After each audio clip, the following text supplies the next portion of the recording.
J Shuler, baby. Molly. Everybody hates Shu, everybody not you. Some people lack integrity, some of them look like you. See they reflection in your eyes, some people run when they can't hide. I've been outside the line so long, it's like I'm courtside. Where I belong is irrelevant, no special. Welcome back to the Everybody Hates Shu Podcast. This is episode 501. Welcome back, Myraq. The world's gone mad. I'm your host, J Shuler, and this is Myraq. We back, y'all. We back in here, okay? We back with the topics, okay? The world has gone mad since we last saw you. What y'all been doing, man? Yeah, it's been last summer, right? I think so. I think you might have done something. It was last summer because I went to Costa Rica. I still had my locks in. Last summer. It's been a lot. A lot has happened in a year. A lot has. So let's do a catch up. So y'all can find out what's been going on with us since last year. Okay, start first, Jerome. You always do that to me. Well, as most of you know, I've gone through a divorce. It's not really a big deal. It's been something that's going on probably 2 years. Yeah. It takes time for these things to dissolve. But I've been great this year. I've learned that people are selfish and people are desperate, but don't let that change who you are. You gotta try to be the bigger person. Yes, you have to navigate through these things. With divorce, I went through I think the 7 stages of grief. First, I was sad, I was bitter, but now when I look back on it, I look at all the good things and the lessons that I learned, which are great, and just I've learned what's for me and what's not for me, and create my boundaries. And I think I'm really excited about the future and what's ahead for me. This year was a lot of hard lessons, but I felt like I needed them in order to evolve and be the person that I'm destined to be. If that makes sense. For sure. Everything you go through is definitely something to help you be a better person and to build on. Only the weak crumble. You're supposed to use that and a word was spoken. Build. Never let them see you down. Never let them see you down. But how about you? As for me, I would just say I'm still out here growing. My business picked up a lot, so that's been a new thing for me this year. I never thought it was gonna go as far as it's going now with me being so busy every week, but it's good. Currently trying to further my career. We're not gonna speak on it on here. We're gonna wait and see if we accomplish what we're trying to do this year, and then we'll tell y'all about it. But yeah, definitely been doing that, getting prepared for the next stages with that. Fingers crossed. I want y'all to pray for me and just pray for me. Just be we praying for whatever Miranda over there trying to cook up, because y'all, it is stressful, but I'm also not going to give up because it's something I actually really want to do with my life. So yeah, personal life, still niggas ain't shit. Still, a year later, we back on this couch. Niggas still ain't shit. That ain't gonna never change. We should have known since Kia dropped that song. Niggas don't trust no nigga, no. But I want to go to there. I want to go to business a little bit. Business wise, for me, I'm happy for you where you are a business and that it's growing. For me, I feel like I've been trying to figure out what I want to do with my business, and I was doing the freelancing, doing the videography, all that good stuff. But Madeline Ave Productions is supposed to be the podcast, movies, music, and I think I'm gonna lean back into that. I don't think I'm doing the weddings anymore after this year. I would understand. Yeah, which I'm really excited about. But also, I want to say that this is a small town, right? And word gets back really fast when people are playing with your name. And this is for, if you see this or your people see this, I want you to know that if you are trying to take money off of my table and food off my table for me and mine to eat, that you, your children, and your children's children, y'all won't eat. Y'all won't have a happy home. Especially when you're supposed to be eating. So why you worry about me? Y'all not going to have any Merry Christmases. That's the kind of time I'm on. And I'm not discriminating. Men, female, them, they, non-binary, y'all all can get it. Black, white, Latino, I'm not discriminating. You come for me, you fucked for life, period. I feel like I need to add some like gunshots in the video. And if you believe in God, believe in this message. It's powered by Modern Life Productions. I'm J Shuler, and I approve this message. I've been humble and polite. Now y'all getting Rashad. Niggas out the box. Oh, we should do the little quick thing. Just had to get that out the way. Back to regular program. Just had to get that out the way. Because, yeah. In dating life, man, I hate that you're saying niggas ain't shit, man. Because I wish they it not. was better. I kind of feel like, I'm not going to say women ain't shit. Not to my favorite men out there. You know who you are. But for the most part, majority of them is like trash. Dating is hard out here. And it's really hard. We're going to get into it in the next episode. You know how we do with the first episode? We kind of gloss over everything that we're going to touch on for the whole season. But dating is hard out here in these streets. I'm not going to lie. And I'm new to it. I've been out the game for almost 7 years. Yeah. So it's... You came back in the game at the wrong time. At the wrong time. At the wrong time. It's horrible out here. Oh, my God. I would just say in this demographic, it's horrible for sure. It definitely is. Oh, I forgot. Just one more. NDAs expire. Remember that. NDAs expire. And you can tell lies about me, but all I have to do is tell the truth about you. So just don't do it. I'm sorry. Yeah, I learned a lot about NDAs today. So all these people that's speaking out on certain things is because them NDAs expire, y'all. Don't play. I'm out here. That's some scary stuff. I don't care about how much money you have. I don't care what God you believe in. Believe in this message. So the world has gone mad. Trump almost got his head top blown off. Which was like staged, but you know. It was giving very staged. Just it didn't make sense. Nothing made sense. Like nothing made sense. Like I don't think people watched the video and understood anything. Like being so for real. If somebody got shot, no offense to the Caucasians that may watch our podcast, but them white people was so calm. For a gunshot to range, cause I just want to know, like, did he have a silencer? What made it just happen so slow? What's crazy about the whole situation is there seem to be so many failures on so many parts. I'm gonna pull up some of the articles about it. The fact that they said that they saw a suspicious subject on the roof. He walked past people. Like, they saw him. They saw him. They saw him. This is my thing. As much as I dislike Trump and his followers, I'm going to be completely honest. If you fuck with Trump, you can't really give me a good reason why you fuck with Trump unless it involves money and you hating women and partially hating yourself. So I can't get down with it. But I still don't want to see the man's head top blown off. But whoever was in charge definitely was like, yeah. Like, let's it see what didn't make happens. any sense. And it was just like so much going on. Like, and I just feel like if somebody died behind him, like, you know, TikTok is a very big place. I'm confused. Like, not even just saying like you didn't see no viewpoints from anybody that was there on TikTok, which you didn't. I haven't seen any. Have you seen any viewpoints? There's some new viewpoints coming up that's like right behind Trump where you can literally see him setting up for the shot. There, even the day that it happened, there were people. So did he shoot him from the back or the front? From the front. But there's people that like the art. So if you're sitting behind Trump, like say this mic is Trump, over in that section you could see dude up on the roof. There was people that the day of they were saying that they were trying to tell the police. But they have been having these hearings. The one director stepped down. The new director was saying that they had information that there was a suspicious person. They didn't know, the Secret Service didn't know that it was actually a shooter at the time. So they said there was issues with their radios. Now remember, they are in bumfuck Pennsylvania. They're in the middle of nowhere. So I can imagine signals being down. And this is why when people say the government's made of people like you and me, human beings who are subject to fuck up every now and then. So I can completely understand human error, but this is a bad lapse. I don't care how much I don't like Trump. For our politicians to be in any kind of situation like that, there was definitely a big, huge lapse. It just didn't make sense to me at all. Like, nothing really made sense. Everything just didn't make sense to me. The fact that he got shot, everyone was so calm. Like, they ducked and got back up. He got up and proceeds to throw his fist in the air. And I'm so tired. Someone was in the comments on Everybody Shoot thing. I had posted something about it.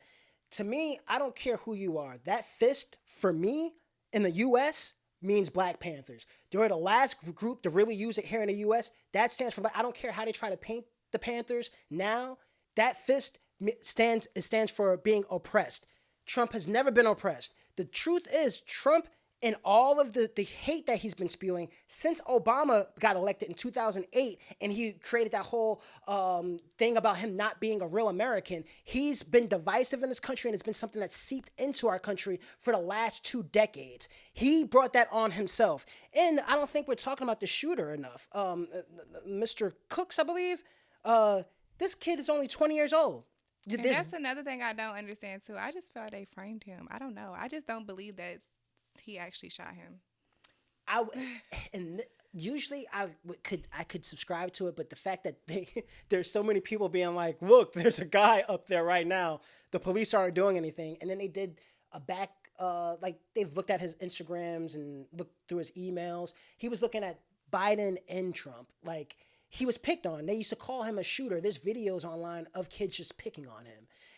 And that's my thing, is that the kind of atmosphere that Trump wants, even look at these hearings. It's like Senator, is it Hawley? Or Jim Jordan? They're always just yelling at people. Oh, well, why did this happen? Why did this? How is that constructive? We need to have actual conversations, talk like a human being. We're creating an atmosphere where it's okay to like bully people and talk down to people. And this kid is a product of that. People bullied him, called him a shooter, and he said, you know what? Well, that's what I'm going to be. You keep telling me that's what I'm going to be, so that's what I'm going to be. And this kid got his head blown off. Like, and we're not talking about it. We're not talking about how easy it was for him to get a gun, because these are the things that Republicans support. Mm-hmm. So, you know. But it was crazy. It was crazy to see, and I hope that it doesn't happen again. But, so that happens. It's a crazy week in politics. Trump almost gets assassinated. Then they have the Republican convention, where we think he's going to talk about unity after almost getting killed. And then he goes back to the same bashing because he thinks Biden is going to be his opponent. A week later, Biden drops out, and now we have Kamala Harris running for president of the United States, first woman of color. And this is my thing. I was doing a lot of community organizing this past spring. And I was in Macon, here in Georgia. I was in Albany, here in Atlanta. I talked to a lot of individuals, young, old, everything in between. And the consensus was that people have given up on our system pretty much. Yeah. They don't think their vote matters, especially being black. But if that's true, why are we, and I know the conspiracy theories are already in the comments, but if that's the case, why is it that we are the first people of color to acquire the presidency and the vice presidency if we don't have power in this country? I haven't seen Latinos do it. I haven't seen Asians do it. But we had a black president, and now we might have a black woman president. I don't see any other group of color doing that, but we don't have power. Just because you're getting knocked down, you don't stay down. Right. You got to stay in the fight. If y'all niggas was around when Malcolm X and Martin Luther King were marching, shit, we would have been done 2 years in. After they got the rocks and the dog sicked on them and the water hose, y'all niggas would have went home, packed it up, said, ain't shit we can do. If it was up to y'all niggas, we still be in chains. Harriet Tubman, imagine Harriet Tubman gave up a year in. Oh, these niggas know I'm tired. What? Come on, man. But I love that Kamala's in the race. Yeah. I just want to see her do more. Like, I want to see her talking more about what she's going to do. Because I was just talking to some friends about that. It's just, I understand why she does the things she do, but you guys can beat me up. I just hate the whole black card she's trying to pull now. And they do it every year, every time they run. It don't even have to be just her. It's other politicians that do the same thing every time they run. Is they try to appease to the black community in the way they feel like it will work. If you get what I'm saying. Like, even before she started running for vice president, it was like every time it's election year, because of course I was in college, each time we had a president run or whatever. So starting out in college and then leaving college, I've seen different things. And it's just so crazy because every time that's when they want to go to the small black communities and have speakings there and things like that to persuade us to vote for them. But it's like after that, we don't see them for another 4 years. And I just don't be liking that. And even like with her, having her little scene on the BET Awards, it's like using the black slang and everything. Like, I just don't like it. I just feel like be who you are who you are, but don't try to use the black card now so you feel like it can identify with the black community.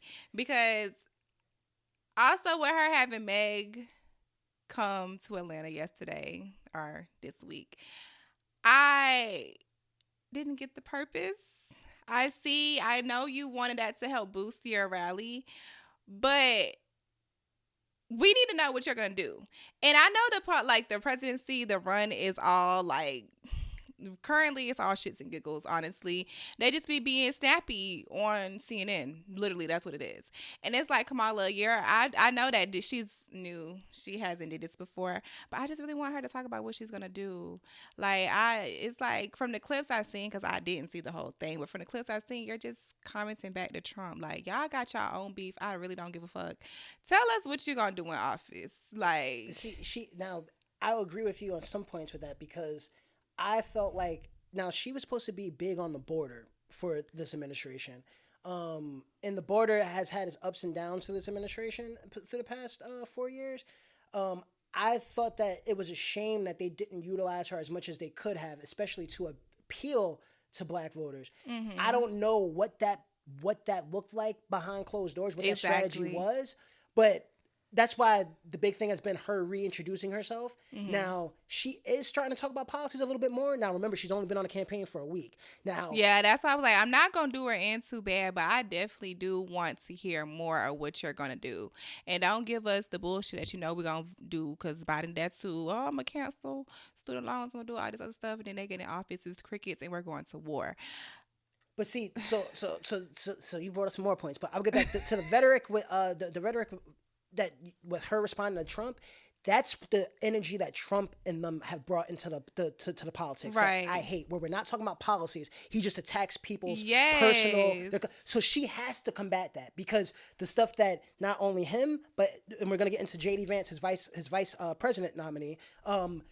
They are talking about childless households and all of this very sexist, medieval time kind of stuff that they're talking about. So she's starting to get into the policies a little bit now, talking about the abortion ban. Biden just rolled out the new proposal for the Supreme Court justices having a limited term, which has to happen. But I will agree with how sometimes it doesn't feel natural when they are trying to appeal to. I think that's what it is. But it don't be feeling natural for me. But this is the thing. I understand where you stand with Trump, so I understand what you're saying this about Kamala, but there's people that were okay with Trump equating his legal troubles to black people's legal troubles, saying that they're going to relate to him. Him releasing that sneaker, thinking that black people relate to him. He released a gold sneaker and thought like, oh, well, this will get over with black voters because they love sneakers. Me having troubles with the law will get over with black voters because they had trouble with the law. So I tell my friends all the time, Trump literally took social studies over, and he's repeating what's in them social studies books. Like, he's literally taking everything. He's literally repeating history. All of the oppression that blacks have had pushed upon them, he's trying to act like it's been pushed upon him. Mm-hmm. The whole thing about fake news media, that was because they painted Malcolm X to be some violent thug when he was actually an intellect that just said, if you fuck around, you're going to find out. That's all Malcolm X was saying. He's taking this whole thing of the system being against him when the system has been working for him this entire time. He has never been oppressed. I will keep saying this every chance I get. White people have never been oppressed in this country. There's no time in history where white people have been oppressed in this country. Stop. Unless you're poor. Yeah. But back to Kamala, I get it, but she also pledged a black sorority. Right. She's been on black committees. So because Trump today, I don't know if you saw, he was up in front of a black journalist and he tried to bring up the fact that, oh, I didn't know she was black until a couple years ago. She's only been claiming her Indian heritage. I saw that. Which is BS, and which is just a race baiting thing, but he knows that will divide us. We are so easily divided when it comes to the black community. So much to the fact that we'll say Obama didn't do anything for us and champion Trump, but not look into the fact that Obama and his administration were stopped because of people like Mitch McConnell. And if you don't really know politics and you only gotten into it because you like Trump and you like this fiasco, politics should not read like reality TV. Politics should not read. It should not read like a fucking sports event. But that's the only thing I've realized that is commonplace for us, especially with the Olympics. I don't mean to downplay people who are into sports because it takes a lot of dedication and a lot of discipline, and it's not easy. But it's the most common denominator. Even back in the times with the gladiators in Greece, Greece. The gladiators, Romans, yeah, right.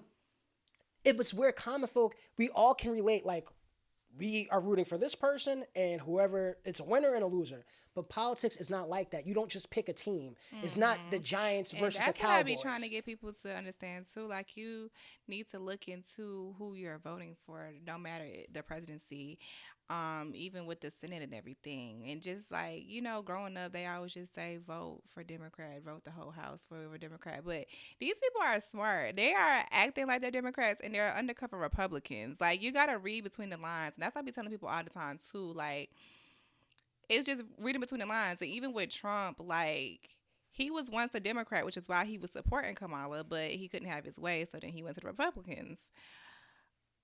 It's just like, these people, they really be underground opposing sides. But it's funny that you say it because there's an article, J.D. Vance is unrecognizable to his former friend who shared their emails and text messages.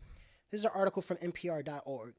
And this guy goes on to talk about how, he transitioned and J.D. Vance was there for him. Like, so I don't know if he's an undercover, but then you find out the billionaires who are backing them. These are people who denounced January 6th, denounced Trump after he's a convicted felon, also convicted of rape. And now, because of tax breaks and all these things, it's crazy to see what people do out of desperation and selfishness for money. It all goes back to money. So all of these conspiracy people who are like, well, the government's actually run by this. These people are puppets.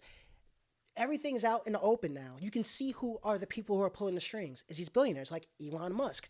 You forget, now that we're in social media, a lot of these people, they're so egotistical, they can't help but be in the spotlight when they have these billion-dollar companies. So now we can actually see who are the people who are trying to put money into people's pockets to say, hey, do this. And when you have these senators and all these people that have pretty much unlimited terms, the president's the only people that have did this two-term thing where a lot of these senators, for instance, Bob Menendez, since I think I talk about Republicans too much, a Democrat from New Jersey, he's been a senator since I was in high school. Yeah. We're talking about a couple of decades.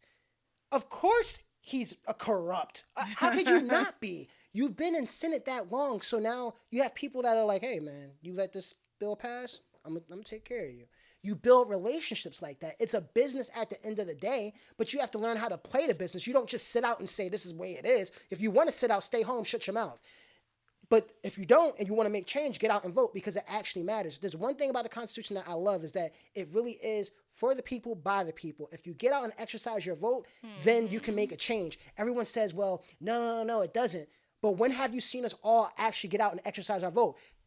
Don't blame the system because you're scared to get out there and do the homework, to get information, and then go out there and then say, okay, we didn't make it this time, but we can do it again. Right. Don't project that on the system. The system is working the way it should be.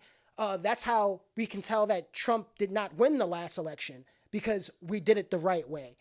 Now, if you want to talk about imperialism and people stealing elections, look at Venezuela right now. I believe it's Venezuela. They're going through it right now because they're saying that this incoming president, that he's not sharing the actual results and they want him out. We're not there yet. But you heard Trump say, if you vote this time, Christians, you don't have to vote again. We're going to have it fixed. You'll never have to do it again. That's what he said. That's words out his mouth. This guy is crazy. crazy. He's so Crazy. crazy. And then Like, people still say they're uncomfortable talking about politics. Just say you're not comfortable with messing up your bag. And we'll know exactly where you stand. that too. Now, we talked about this a Sorry. little bit off camera. And I hope I'm not pronouncing her first name wrong. Sonia Massey? Sonia Massey. Sonia Yes. Massey. I explained this to Miranda. I didn't want to be disrespectful and not include her in this. But I'll start it off. My thing is, I'm tired of covering these shootings. I'm tired of going to march when a lot of you niggas won't go out to vote. I'm sorry, I'm dropping the N-word, but a lot of y'all niggas won't go out and vote, and then y'all want to go march and be upset. Go vote. Go be involved in your city council meetings. Go be involved in everything that you can be to make sure that this isn't happening. Right. Don't complain about it and then go march and then say, well, I don't vote and believe in the system. Okay. I'm tired of doing this. We already know what's wrong. We already know what the problem is. I'm not going to keep repeating it. I don't want to keep seeing Sharpton come out and Ben Crump come out every time this happens. I'm tired of it. It's the same thing It's the over same and over. thing. It's really the same thing over and over. Like, that's absolutely just like crazy to me. Just even seeing the video, like it's there. It's blatant. Blatant. Headshot. They don't care. Don't care. Don't give a fuck. Like, it reminds me of that the show Them. Did you watch that? I haven't The watched season that. 2. Is it good? Yeah, and it's just basically like, I do believe that cops have their own little clique, their own little crew. They're a gang. Outside of the regular people who work in their department. It's a little crew that don't get penalized for anything. And the chief know it, like the higher ups know it. They don't do anything because the fact that he had a body camera on, he knew it was on. He still did that, no remorse. And then after he did it, he still was like, that bitch is crazy," or whatever he said. It's like, you did not care. You probably did it more than once. I think he even had like a DUI or some other stuff under him. And no shades, people who have DUIs, but that what makes like us look even worse. Like, we actually made a mistake. You're actually just an asshole. So it's like, and what's crazy it's is that, crazy. and first and foremost, RP and condolences to her and her family, because it shouldn't have happened. It shouldn't have. She called because she thought an intruder was in her house. And then he called her a crazy fucking bitch. But obviously, you are unstable, and that's my thing about when we talk about the veterans not being taken care of. Yeah, he was a veteran, and they said there was issues with he had. There was issues with him and his behavior when he was enlisted. So, and then, but for veterans, becoming a police officer should be a breeze. It should be easy. They accept them very. My thing is, I feel like they should go through some type of training or some psychological training to see if they're competent to work in a civilian-based type of environment, because these are trained soldiers at the end of the day. Yes, they are people, but their brain is not. All they know is to kill, especially if they've been deployed and at war. They were taught to kill. They didn't care if you were a child, a woman. They don't care, a dog. Like, they were killing just because. So then you bring them back here and then they get put on the police force. What you think they're gonna do? They haven't been taught the civilian way, and what was crazy for me is I've never fully understood that it's a big transition for them. Yes. Leaving out of the military to civilian life. Yes. Like, they go through so much, and I don't think that they acknowledge that, especially with them going to be an officer after going through such traumatizing things. It needs to be some type of protocol established to kind of help train them and just like evaluate them before saying, hey, yeah, you work for us now. Even though there is a shortage with cops, it's like we're at the point where we don't even want to call the cops. We go deal with the shooter ourselves or deal with the situation ourselves, because shit, we might die either way. Like, that's the issue with like mental health and masculinity, with this whole new thing coming up, like where people are like, oh, you're a simp this, or masculinity and what people determine as masculinity. Because checking in on your mental health doesn't mean that you're weak. Making sure that you have common sense, because when people put a bad thing around defunding the police, but defunding the police to put those resources towards other things that help policemen be the best policemen they can be. Because there's common sense. She called because she needed help. There was supposed to be an intruder. She might have seemed off a little bit. She went back there, had a hot boiling pot of water, and she said, I rebuke you in the name of Jesus. She already sensed the bad vibes when he knocked on the door, if you believe in that kind of thing, if you subscribe to that. But she could already sense the evilness in this man. Common sense would tell you, if you think this woman is going to throw boiling hot water on you, you're going to back up. You would reach for your taser. Am I right? Water. Yeah, I'm about to say your taser, not your gun. You would reach for your taser. He literally, she said, I rebuke you in the name of Jesus. He grabbed his gun and said, I will shoot you in the fucking face. No one who reacts like that, who is not de-escalating a problem, should be a police officer. Yeah, because I thought that was a part of it, de-escalating, not just shooting.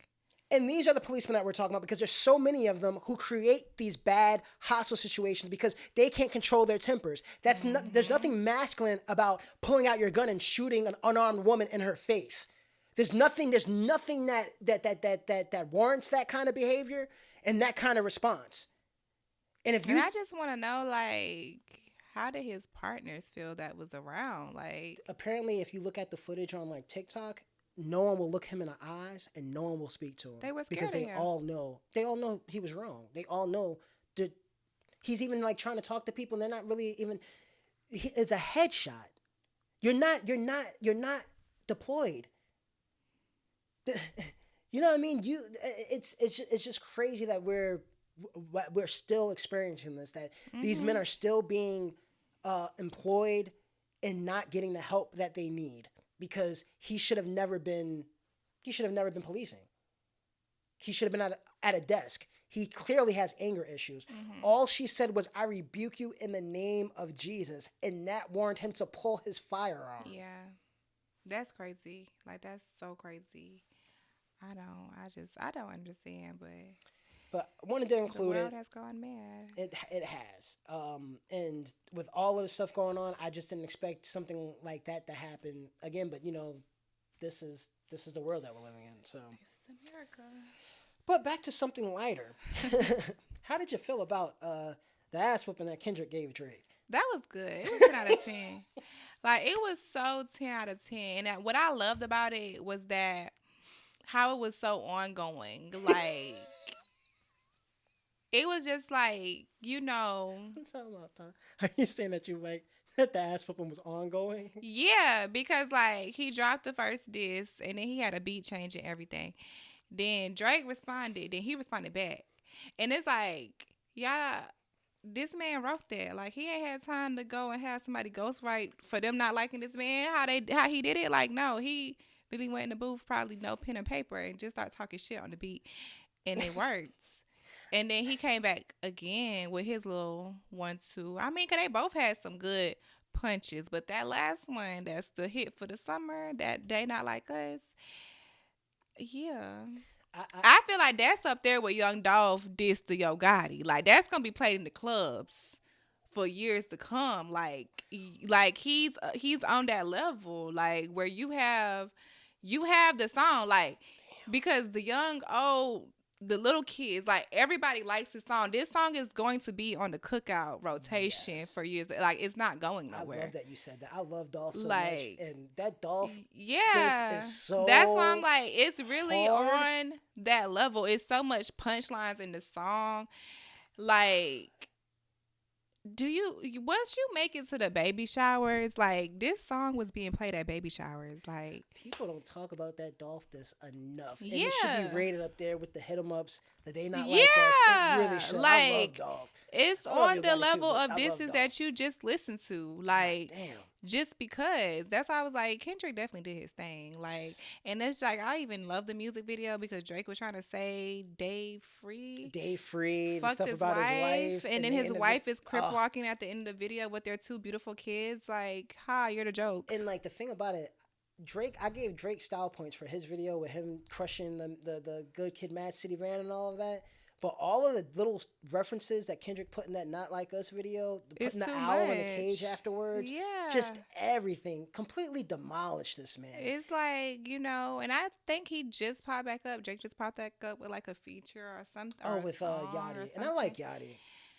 But it's just like, I don't know. Y'all already knew my take on Drake last summer, so we don't have to get back into that. I just think I'm happy that Kendrick has started this wave of getting out the weak shit. I think there's a lot of weak shit. We talked about it off camera. I think there's just a lot of weak shit and a lot of people in power who just ooze weak shit. And my definition of weak shit just means people that are just really out for money and their culture vultures. Exactly. They don't care about their impact that they have on the youth. They don't want to be role models. They just care about money and clicks and likes. And I just hope that we move ourselves out of that way, from that direction as a society. Exactly. Because that mix coming from that side of the culture with this Trumpism culture is too much. Weak shit gotta die this year. It's just too much. And I don't know. I'm intrigued to see how life is going to be in 2 years from now. I don't think that you said 2 years. Yeah. I give it 2 years. They do the vote in November. They'll start their presidency in January. Whoever wins. And I just want to see. I like that. Because I feel like either way it goes, like, we're in a depression. Yeah. It don't matter who the president is. We're going to be in depression. Like, yeah, it don't fucking matter. Yeah. So I just want to see how whoever is leading going to combat this. I just want to see. That's how I feel. Because I'm like, give it the 2 years. And that third year, I know I'm going to be making my decision about what the fuck I'm doing. Yeah. That's why I'm like, I need to get this career, get this degree. So in 2 years, I can be... Got that, I can go. Gotta get those different streams of revenue. That's what's gonna keep me going. That's why I've been acting a little bit more too. That's why I like having all these different skills. Yeah. Because you gotta get it. You gotta get it. However. All right. So we reached our last segment, and these are just like some random questions. What's the last thing you watched? Right now, I'm so happy you said that. Like, I didn't read these questions, and I just got so excited. But right now, I'm watching this show on HBO Max. It's a little old. It's called The Outsiders. I just got on it. It's really good. Like, if you like that mystery, suspense type of thing, that's what it is. Lately, I've just been into a lot of mystery suspense. I think that's my genre of fave. Like, it's kind of beating horror right now. I'll go to the movies to watch horror, but lately mystery and suspense has been, I like something that gets me going. I can't really figure out what it's about. But basically, like, it's about this kid being murdered, and it was blamed on this guy in the town that were very friendly with kids, but the story just is not making sense. Like, he's basically in like 2 spots at one time. So it's like crazy. Like, wait, I know what you're talking about. It's based on, because I read the book, Stephen King book. I think so. It's based on Stephen. Okay, I remember when it came out when they adapted. When I read the book before they adapted it, and I was like, damn, this would be great as a movie. And then they made it a TV show. Mm-hmm. It's really good. You're in for a good ride. And that's why she said it's a book. I kind of want to buy a book now because Stephen King books are fucking great. Oh, you got it? Yeah, I have. It's really good. It's a sequel to it called It Bleeds, and I have that, and I haven't read it yet. So it's a sequel to It Bleeds? No, it's The Outsider, and then It Bleeds is a sequel. Oh, okay, yeah. I would definitely like to read that. Yeah, okay. I've been definitely in my bag. I've been watching Evil. I finished it already. So fucking good. I finished 4 seasons. I even brought Paramount to finish the rest because they only have 2 seasons on Netflix. It's 4 altogether. Yeah, so wait. So you're caught up to this season? I'm done, yeah. It ended. No, it didn't end. There's a new episode tomorrow. Really? I thought that was a season finale. Oh, if that would have been a great season finale. Like episode 4, season 10. I mean, episode 10, season 4. This is the last season. That's what I was saying. So I thought episode 10 was the last episode. No, if it ended like that, no. Yeah, I'm not want to spoil it for anybody, but first of all, y'all, I love Evil. I literally waited. My show, bro. I waited so I'd have the 10, like the episodes to binge. I made a mistake. I thought that it was already done. So now I have to wait with the rest of y'all, and I just want to. Yeah, I had to like wait. I had to like watch with everyone else the last like couple of episodes because I hadn't caught up, and I was like, I can't watch it. I love Evil. Like, I love that show. That show was really great. So I don't know. I shouldn't have started watching it because I literally brought Paramount. I was like, I can't. It's so good. I can't. I brought Paramount for Evil and The Chi. I haven't watched The Chi yet. The Chi, people were not happy with the season. There is a death that I wasn't the biggest fan of, but I still enjoy the show. I know the writing sometimes seems lazy, but I just like to see all these black folk I gotta acting. watch it. What's the last song you listened to? What song was I listening to when I came in here? I don't know. I could hear it when you pulled up though. What was it? I really want to say, was it Kendrick Lamar? They Not Like Us? I think that was the song I was listening to on the way here. I really want to say that was because it was the song I had Pandora on shuffle, so I think it was They Not Like. Yeah, it had to have been that. She's so funny. It has to be. The last song I listened to is actually one of my new songs. Really? Yeah, I have like two. I recorded one R&B pop album. It's like 22 songs, and then I recorded a rap album that's 10 songs in the last 2 months. But I've been listening to Mick G. I think it's spelled MK.GEE. He had a song, Are You Looking Up, that plays on The Bear season 3. I haven't watched that show either. Oh, it's really good, especially being in the restaurant industry in the past. Like, you'd really enjoy it. Okay. Like, and you can binge. Especially, I'm jealous of you if you have 3 seasons to binge. It's so good, and they always have great music. This guy, that song is like kind of like pop rockish, I guess you can say, but alternative. But then the rest of the album, like, he has like a really kind of like R&B kind of voice too. It's a white dude. I feel like I heard his name before. That album is dope. It's dope. Like, Mick G. What's the last meme that made you laugh? Last meme that made me laugh. That's even a hard one for me. I'm like, yeah, because it's like maybe TikTok. But last meme, I don't know. The last meme I posted was that meme with Nicki Minaj, and then she got all the questions on her head, and it's like, oh, like, this what we doing? That's the last meme I posted, but the last meme to make me laugh, I really don't know. I was looking through my meme folder actually, and it's this meme folder. It's this picture that cracks me up every time with this little boy, and he has like his like gym shorts pulled all the way up, and his shoulders are up, and he's just like, okay, like looking like he done did some shit bad. But that's another one I liked. Mine wasn't really a meme. It was a video. This guy went to one of these Trump rallies, and he's just asking them questions, and like, you know, why are you voting for Trump? And one woman is like, I don't care if he's a Russian president, I'm voting for him instead of Biden. Then there's one guy talking about the corruption on the Biden's side and about his son-in-law and Hunter. And then the guy's like, well, he's like, how do you feel about the son-in-law after the presidency making a $2 billion deal with Saudi Arabia? He's like, yeah, if it's coming from the Biden side, I haven't heard about it, but I believe it. It's probably corrupt. He's like, no, I'm actually talking about Jared Kushner, Trump's son-in-law. He's like, oh, I didn't know about that. I'm not really up on that. Thank you. And pretty much the guy is just going through all these people, and you're just seeing that they're just voting for him because of other reasons that are obvious. Anyways, what's something you're grateful for this week? I am grateful for being able to have 7 days off of work and still make money by doing hair through my small business. So I'm grateful for that, and just being off and being able to just like hang out with my friends. I'm just really grateful for life right now, because I don't know how we've been doing it, but we've been doing it. We can just thank God for it, because I don't know how these bills been getting paid, but they've been getting paid. So I mean, I gotta just say that that's exactly how I feel. I can't even say anything else. I'm grateful for the people I have around me, the energy I have around me, the support I have around me, even when things seem dire. No, God is gonna make a way. Period. And with that said, that concludes our episode. We back. Y'all need to get out and vote. Period. Yes. Y'all can go in Instagram every day and post y'all little who got Chase, who got Bank of America, half off this, scamming every fucking day. Get out and vote. Scam them damn votes. Scam something that's worth scamming. Tap the voting system. Do that. And on that note, we are out. This is the Everybody Hates Shu Podcast, powered by Madeline Live Productions. I am J Shuler. This is Myraq. And we'll be right back at you. See ya. Peace.